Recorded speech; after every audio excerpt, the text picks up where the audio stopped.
La nuit était tombée sur Chicago, et le froid mordait durement ceux qui erraient dans les rues. Peter, un sans-abri, portait son sac à dos usé à travers des ruelles faiblement éclairées, cherchant un endroit où se reposer. Depuis des années, il vivait ainsi, invisible aux yeux du monde. Mais cette nuit-là était différente. Cette nuit allait tout changer.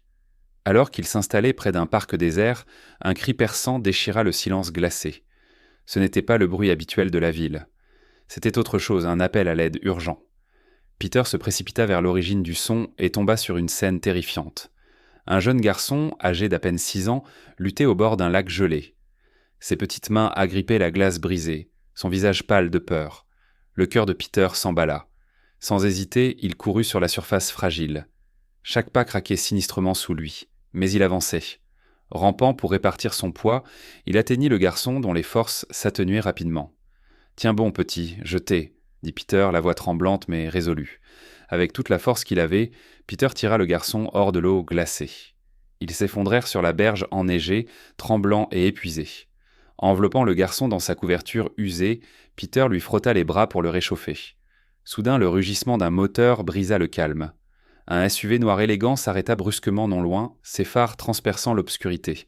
Peter se figea. La portière s'ouvrit et un homme bien habillé en descendit, suivi de 2 autres.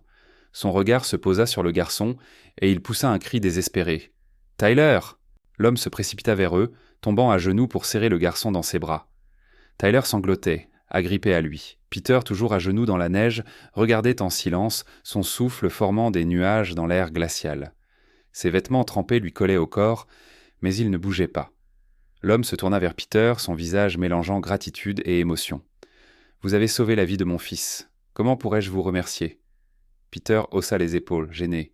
« J'ai juste fait ce que n'importe qui aurait fait. » L'homme secoua la tête avec fermeté. « Non, ce que vous avez fait est extraordinaire. Vous avez sauvé tout ce que j'ai. » Sortant son téléphone, l'homme passa un rapide coup de fil.